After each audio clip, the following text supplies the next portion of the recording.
E buon a tutti e benvenuti. Vi saluto in sardo perché mi sembra il minimo per chi voglia occuparsi di cultura in Sardegna.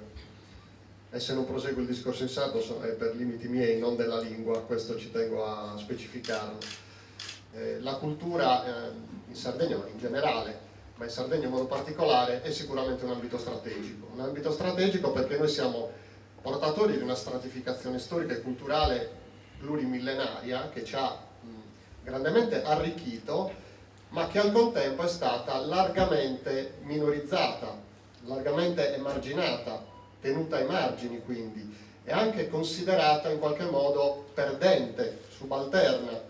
Questo ha fatto sì che la percezione di noi stessi, di noi sardi, sia quantomeno debole.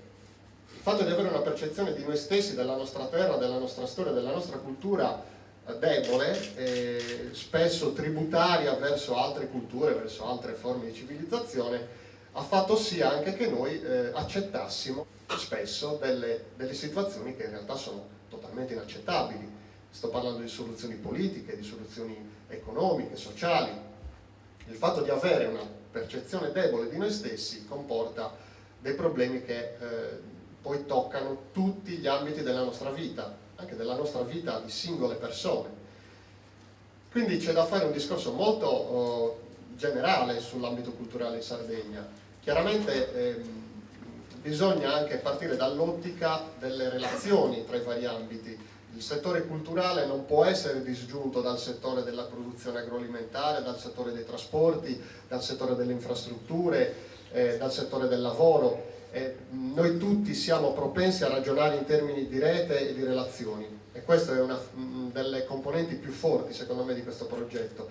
Da questo modo di operare non può sfuggire all'ambito culturale, tenendo conto che tra l'altro l'assessorato non si occupa solo di cultura in senso generale, ma si occupa di istruzione, che è un po' la Cenerentola spesso delle scelte politiche. L'istruzione in Sardegna è in una condizione penosissima, sappiamo benissimo le carenze infrastrutturali, da poco sapete bene che qui a Cagliari hanno cominciato a crollare i soffitti delle scuole, il liceo dove ha studiato Antonio Gramsci è chiuso perché è inagibile, ma non è solo un problema di infrastrutture materiali, è anche un problema di dispersione scolastica, di mancata connessione tra l'istituzione scuola e il territorio, e la mancata comprensione del legame profondo tra la questione linguistica sarda e i fenomeni della dispersione scolastica, dei problemi di avanzamento nei vari gradi di istruzione dei sardi.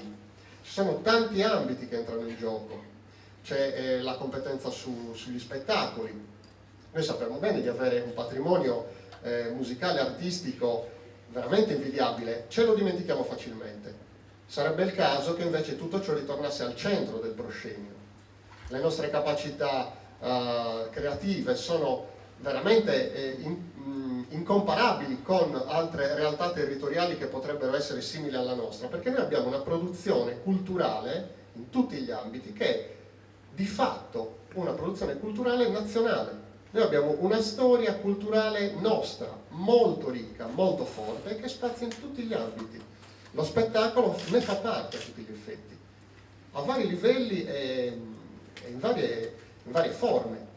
Pensiamo al cinema, pensiamo a quanto sia stato sacrificato anche ultimamente l'ambito cinematografico in Sardegna, quando invece potrebbe essere un fiore all'occhiello, un elemento strategico anche, ma anche a livello di occupazione, sto parlando anche in termini economici. Pensiamo al nostro patrimonio storico-archeologico. Insomma, ci sono diversi ambiti in cui bisognerebbe intervenire per renderli realmente e strutturalmente degli elementi forti del nostro sviluppo umano nel senso anche di economico. Questa è una cosa importantissima. C'è la competenza sullo sport. Lo sport viene considerato intrattenimento, spesso è quasi un'arma di distrazione di massa, no? Come si dice. Panem et circenses, i circenses sono appunto i vari sport che occupano le cronache per distogliere l'attenzione da altre questioni. Ma lo sport può essere anche una fonte di educazione, una fonte di socializzazione, una fonte di riappropriazione anche culturale.